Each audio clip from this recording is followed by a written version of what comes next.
અજ્ઞાનીનું પોતાના સ્વરૂપને જોવાનું.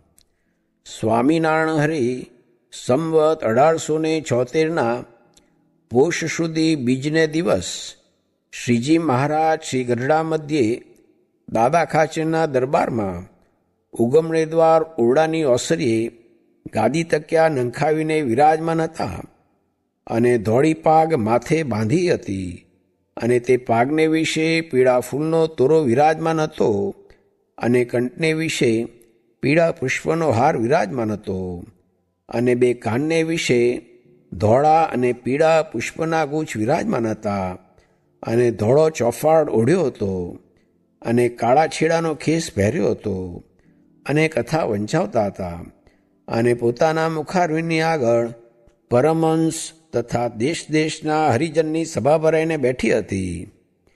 પછી સ્વામી શ્રી સહજાનજી મહારાજ બોલ્યા છે, સાંભળો, સર્વને એક પ્રશ્ન પૂછીએ છીએ.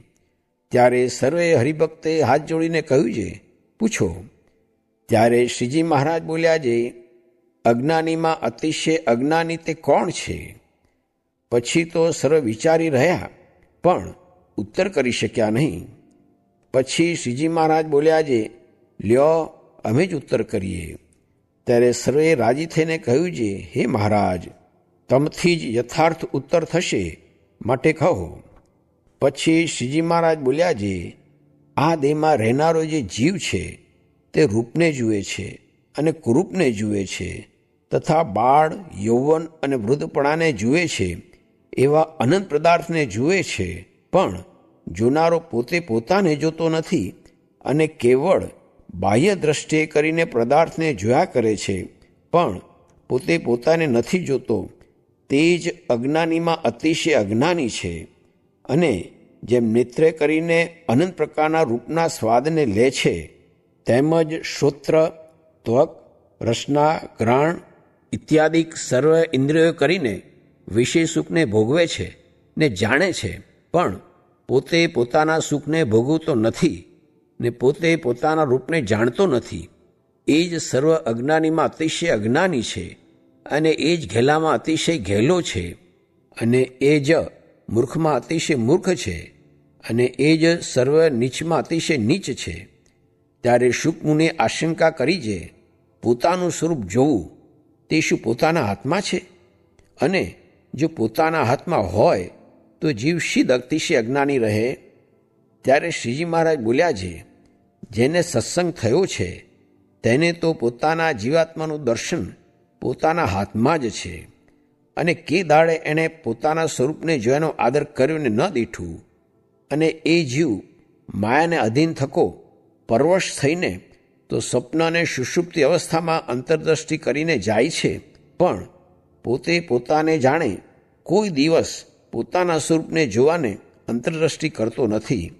અને જે ભગવાનના પ્રતાપને વિચારીને અંતરદ્રષ્ટિ કરે છે તે તો પોતાના સ્વરૂપને અતિશય ઉજ્જવલ પ્રકાશમાન જુએ છે અને તે પ્રકાશને મધ્યે પ્રત્યક્ષ એવા જે પુરુષોત્તમ ભગવાન તેની મૂર્તિને જુએ છે અને નારદ સંકાદિગીઓ સુખ્યો પણ થાય છે. માટે હરિભક્તને તો જેટલી કસર રહે છે તેટલી પોતાને આળસે કરીને રહે છે. ઇતિ વચનામૃતમ. એવી રીતે ગરડા પ્રથમ પ્રકરણનું 20મું વચનામૃત જે તે થયું. દ્રવ્ય છે તે તો પાંચેય વિષયનું કારણ છે, તે મળે તેમ તેમ વિષયને અર્થે ઉદ્યમ થાય. સ્વામિનારાયણ હરે સ્વામીએ વાત કરી જે 3 પ્રકારના દુઃખ કહેવાય છે, તેમાં હમણાં 2 દુઃખ નથી. તે અધિભૂત જે કોઈ મારતું નથી ને અધિદૈવ જે કાળ પડતો નથી ને હવે અધ્યાત્મ જે મનની પીડા તે રહ્યું છે, તે ટાળવાનો હેતુ તો જ્ઞાન છે.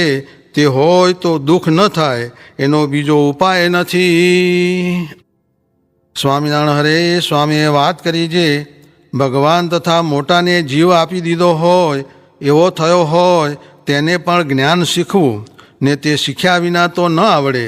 ને મહારાજનો એ જ મત જે જ્ઞાની થાવું, બાકી બીજું તો થાય છે ને થશે, પણ એ કરવાનું અવશ્ય છે ને કોઈ રીતે કોઈ પદાર્થે આ જીવનું પૂરું થાય નહીં ને જ્ઞાન થાય તો કાંઈ અધૂરું જ ન રહે. સ્વામિનારાયણ હરે સ્વામીએ વાત કરી જે સૌ કોઈક આધાર વડે સુખી રહે છે, પણ ભગવાન ને આત્મા એ બે વતે સુખી થવું, બાકી અનેક પ્રકારના આધાર મૂકી દેવા. સ્વામિનારાયણ હરે સ્વામીએ વાત કરી જે ભગવાન અંધારામાં બેઠા હોય ને આપણે જોઈએ ત્યારે આપણે તે જે ભગવાનનું દર્શન થાય તો પણ એમ સમજવું જે સર્વે એનું આપેલ મુને છે, ત્યારે એનું નામ સમજણ કહેવાય. એ વાત સમજવી. મન ઇન્દ્રિયોને વગર પ્રયોજને ચાળા ચૂંથવાનો સ્વભાવ છે, માટે તેને જાણીને જુદા પડવું. સ્વામિનારાયણ હરે સ્વામીએ વાત કરી જે અક્ષરધામનું એક મચ્છરિયું મૂતર્યું છે, તેમાં સર્વે લોક સુખી છે, એટલે અક્ષરનું મચ્છરિયું જે મૂળ પુરુષ તેની લઘુશંકામાં સર્વે લોક સુખી છે. સ્વામિનારાયણ હરે સ્વામીએ વાત કરી જે સારા માણસને વર્તવામાં તો ફેર નથી, પણ સમજવામાં ફેર રહે છે.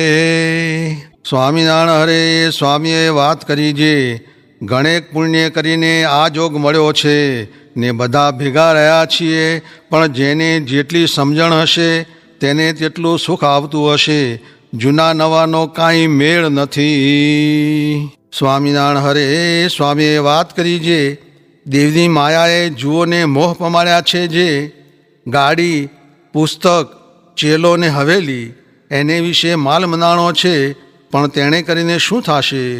બંધન થશે, માટે એમાં કાંઈ માલ નથી.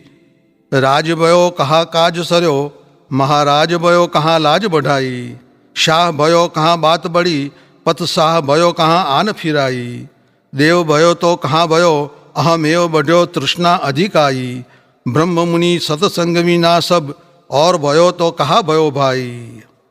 ત્યારે શું ભરતજી રાજ મૂકીને મૃગલામાં બંધાણા એ કાંઈ સાધુનો માર્ગ છે? અને આસન સારું, પથારી સારું, ચેલા સારું, ગાડી સારું અને એવા તુચ્છ પદાર્થ સારું, મોટી ખોટ ખાવી નહીં, ને સર્વે દોષ રહિત થઈને રૂડા સાધુને સેવીને સાધુતા શીખવી, એમાં જ માલ છે. નીકળતો મોટપ ને માન સારું, ગાડી કે ઘોડું ન મળે કે દુઃખી થવું પડે એમાં શું? એમ કહીને બોલ્યા જે મોટા થાવાનું મન મારે, દલમાં ઘણો ડોળ, તેવા ગુણ નથી તન મારે, કાં કરે તું કોડ, બુંડા ઘાટ ઉઠે છે ભીતરે રે, જે ન કહેવાય બાર એવું છે.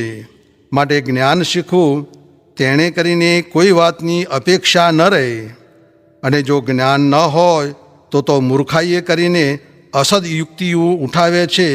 તે અમે સૌ ગોપાળાનંદ સ્વામી, કૃપાનંદ સ્વામી એ આદિક મોટા મોટા સાધુ પછી નિવૃત્તિ ના આવે તે સારું, સવારના પોરમાં નાયા વગર કામ ક્રોધાદિકને ખોદીને ગોષ્ઠી કરીએ. ત્યારે એક જણ કહે છે, જુઓને મસાણિયા બેઠા છે, તે શું કરે છે? ઝાંપડાને સંભાળે છે ને શિક્ષાપત્રી તો પાડતા નથી. બ્રાહ્મે મુહૂર્તે શયનમ વિહાય, નાયા ધોયા વગર સવારના પરમાં લઈ બેઠા છે. ત્યારે બીજા નવા જાણે છે વાત ખરી છે, આજ્ઞા લોપતલ તો આ સર્વે છે, ને અમે આત્મનિષ્ઠા ને ઉપાસનાની વાત કરીએ તે તો સૂક્ષ્મ ભક્તિ છે, ને સ્થૂળ ભક્તિમાં તો ગૌણતા આવે, તે સારું બીજા કહેશે આ પત્રી લોપતલ છે, ને શાસ્ત્રોને ખોટા કરીને અવગુણ ગાલે છે. ત્યારે જુઓને એ તે કેમ સમજવું છે? રાત લઈને ભગાય છે? એવું હોય એ વાતનું એને કાંઈ નથી, એમ મૂર્ખને કાંઈ ગતિ નથી. પણ આપણે શું ભક્તિ નથી કરતા ને ખોટી વાર્તા કહીએ છીએ? માટે 100 મૂર્ખનો ત્યાગ કરીને એક વિવેકીને ગ્રહણ કરવો. ગિરીશે ગિરિએ ધાય, જય સમુદ્રમાં બુડીએ, મરીએ મહાવિખ ખાય, પણ મૂર્ખ મિત્ર ન કીજીએ.